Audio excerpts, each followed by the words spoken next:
जय हिंद दोस्तों, स्वागत है आपका आज के इस वीडियो में। आज के इस वीडियो में बात करने वाले हम सोशल रिलीजियस रिफॉर्म्स मूवमेंट के बारे में बात करने वाले हैं।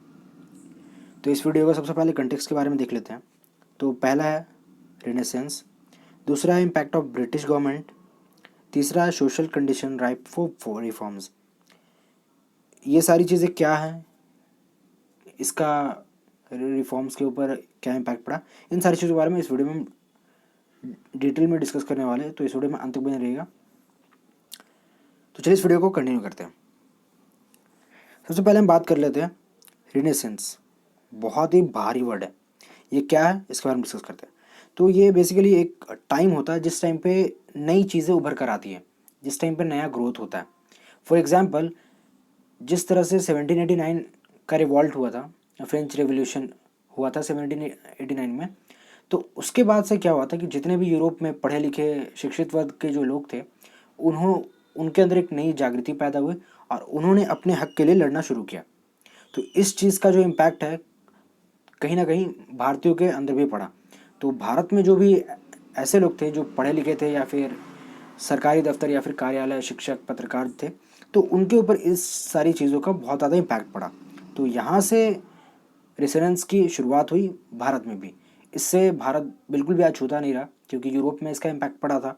तो जाहिर सी बात है, यूरोप का उपनिवेश होने के नाते, यानी ब्रिटेन का उपनिवेश होने के नाते, इस रेनेसांस का इम्पैक्ट इंडिया के ऊपर पड़ना प्रभावित था, स्वाभाविक था। ठीक है। तो जैसे कि हमने देखा कि यूरोपियन जिस तरह से जागरूक हो रहे थे, उसी तरह भी इंडिया भी इस तरह इस जागरूकता में उन्होंने इंडियंस ने भी बात ली, यानी कि हम लोगों ने भी भाग लेना शुरू किया। ठीक है। अब हम इसके आगे बढ़ते हैं। अब हम देखते हैं इम्पैक्ट ऑफ ब्रिटिश गवर्नमेंट। तो ऐसा क्या था कि इससे पहले भी बहुत सारे शासक रह चुके हैं, चाहे वह मुग़ल हो या फिर और भी कई सारे बाहरी इन्वेडर्स थे। तो उन लोगों का इम्पैक्ट सोशल रिलीजियस कल्चर के ऊपर क्यों नहीं पड़ा? तो इसका आंसर यही है कि इससे पहले जितने भी इन्वेडर्स आए, चाहे वो मुग़ल हों या फिर बाकी जितने भी लुटेरे हों, या तो वो इस तरह से आए और लूट करके चले गए। दूसरा चीज़ कि वो जब आए तो या तो वो यहीं के होकर रह गए, या फिर उन्होंने भारत की सांस्कृतिक नियम अपना लिए या फिर उनके अकॉर्डिंग अपने आप को ढाल लिया। लेकिन ब्रिटिश जो थे, इनका मकसद सिर्फ और सिर्फ व्यापार करना था, और इस वजह से इन्होंने कभी भी भारत के सांस्कृतिक या फिर भारत के सोशल या फिर रिलीजियस जो भी चीज़ें थी, इन सारी चीज़ें यूरोपियों को ऐसे लगी कि असभ्य हैं, अंधविश्वास है, ये सारी चीज़ें लगी, जिसकी वजह से अंग्रेज़ों ने इसे नहीं अपनाया, बल्कि इन सारी सांस्कृतिक, चाहे वो सोशल हो, सामाजिक हो या फिर सांस्कृतिक हो या फिर धार्मिक हो, इन सारी चीज़ों को चेंज करने की शुरुआत अंग्रेज़ों ने कर दी।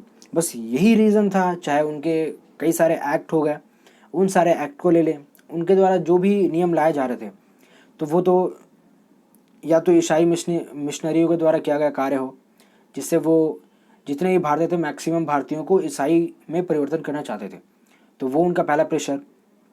दूसरा, ईसाई बनने के लिए लोगों को पैसे भी दिए जाते थे, उन्हें नौकरियां दी जाती थी। और इन सारी चीज़ों के अलावा बहुत सारी ऐसी चीज़ें थी कि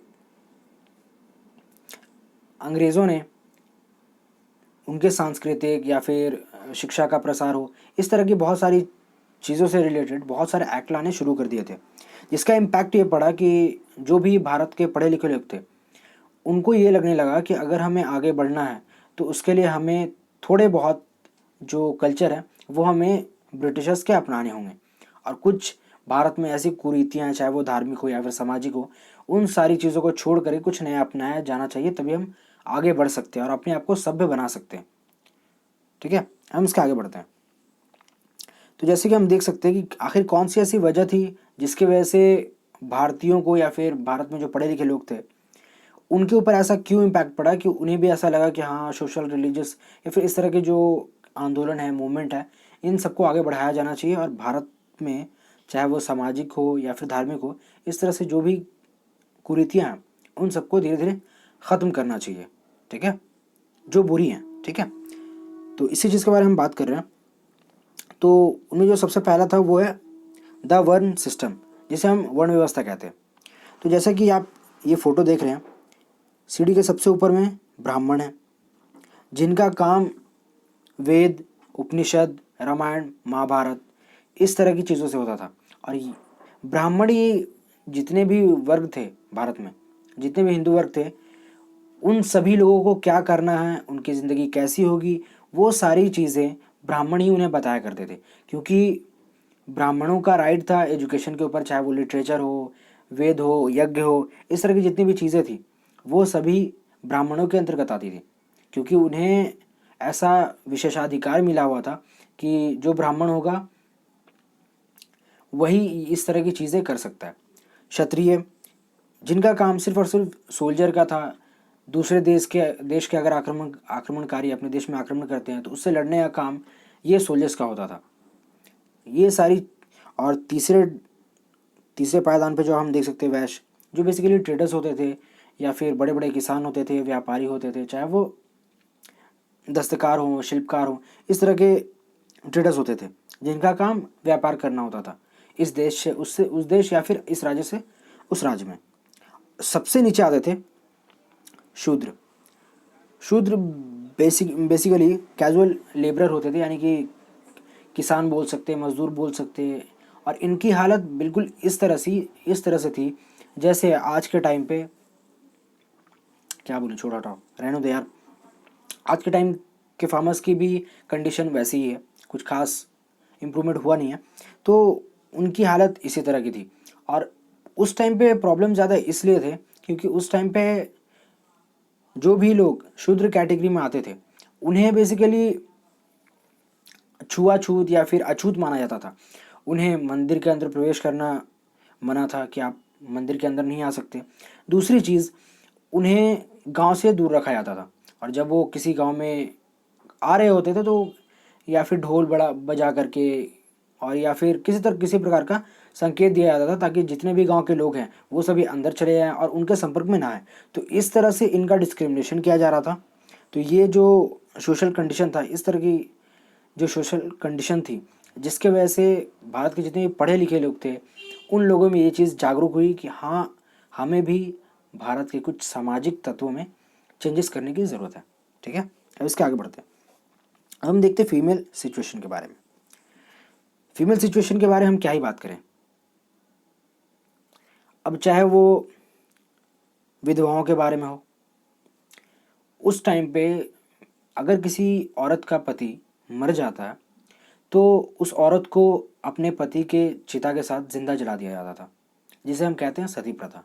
ठीक है, तो इस तरह के जो नियम थे वो अंग्रेज़ों को भी लगे कि हाँ, ये नियम ऐसे होने नहीं चाहिए, क्योंकि ये नियम बेसिकली अंधविश्वास के ऊपर बेस्ड हैं और इस तरह की चीज़ें होनी नहीं चाहिए क्योंकि ये बेसिकली अपराधी तो है। दूसरी चीज़, उस टाइम पे जो लड़कियों का जो विवाह था वो बेसिकली बहुत कम उम्र में 8 साल, 9 साल, 5 साल, 10 साल की उम्र में शादियां हो जाती थी। तो जिसकी वजह से बहुत सारे एक्ट वगैरह बनाए गए, लेकिन इस तरह से ऐसी सिचुएशन थी, चाइल्ड मैरिज बहुत ही आम था और ये बेसिकली यही हुआ भी करता था। तो ये एक दूसरी कुरीति दिखी। इस तरह से बहुत सारी चीज़ें थी, चाहे वो महिलाओं में शिक्षा का अभाव हो या फिर महिलाओं का पर्दा प्रथा हो, जातीय विभेदता हो। इस तरह की बहुत सारी ऐसी कुरीतियाँ थी जिसके वजह से जितने भी भारतीय सुधारक थे या फिर रिफॉर्मर्स थे उन सबको ये लगने लगा कि हाँ, हमें थोड़ा बहुत वेस्टर्न कल्चर को अपनाने की ज़रूरत है और कुछ हमारे इंडियन कल्चर को में जो बुराइयां हैं उन सभी को ख़त्म करने की ज़रूरत है। क्योंकि राजा राम मोहन राय ने एक बात कही थी कि कोई भी पुस्तक त्रुटिहीन, यानी कि कोई भी ऐसा बुक नहीं हो सकता जिसमें कोई एरर ना हो, भले ही वो बुक कोई धार्मिक ही क्यों ना हो। ठीक है, तो इस तरह से फीमेल सिचुएशन हम देख सकते हैं। बेसिकली आज के टाइम में फीमेल सिचुएशन थोड़ा सुधार ज़रूर आया है, लेकिन फीमेल या फिर वुमन जिसको हम फेमिनिज्म कहते हैं, तो आज भी फेमिनिज्म ठीक है, लेकिन उनकी जो सिक्योरिटी है, उनकी जो सेफ्टी है, उसके ऊपर आज भी सरकार निशब्द है। आज भी आते दिन ये न्यूज़ आते रहती है कि यहाँ रेप हो गया, वहाँ रेप हो गया, और उन्हें जस्टिस मिलने में सालों साल लग जाते हैं।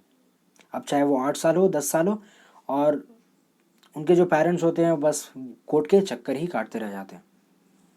तो फीमेल सिचुएशन आज भी कुछ ज़्यादा तो डेवलप पहले के टाइम में अगर कंपेयर किया जाए तो आज के टाइम पे स्थिति बहुत ज़्यादा अच्छी है, लेकिन थोड़ा सा फीमेल सेफ्टी को लेकर थोड़ा बहुत सरकार को इस चीज़ पर गौर करना चाहिए। ठीक है, तो हम आगे बढ़ते हैं। ठीक है, अब हम बात करते हैं मिडिल क्लास के बारे में। तो इस टाइम पे क्या हुआ था, एक नए वर्ग, भारतीयों में भी एक नया वर्ग उभर रहा था जिसे हम मिडिल क्लास कहते हैं, मध्य वर्ग उभर रहा था। और इनका जो सोचने का जो तरीका था वो था ह्यूमैनिटी, यानी कि मानवतावाद के अंतर्गत कोई भी इंसान किसी दूसरे इंसान से छोटा या बड़ा नहीं हो सकता, दोनों एक समान है। अगर कोई काला है और गोरा है तो दोनों में भेद करने की कोई ज़रूरत नहीं है, दोनों समान हैं। तो दोनों ही व्यक्तियों को सम्मान की नज़र से देखा जाए, उन्हें सम्मान दिया जाए, उनको प्रतिष्ठा की नज़र से देखा जाए और उन्हें डिस्क्रिमिनेट नहीं किया जाए।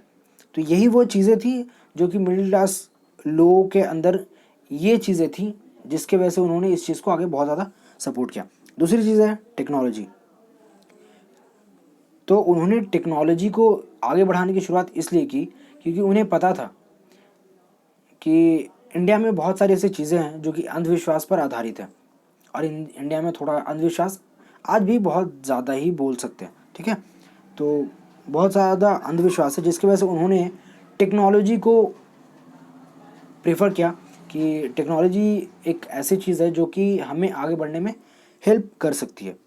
और तीसरी चीज़ है एनालाइज, यानी विश्लेषण करना या फिर अन्वेषण करना, रिसर्च करना।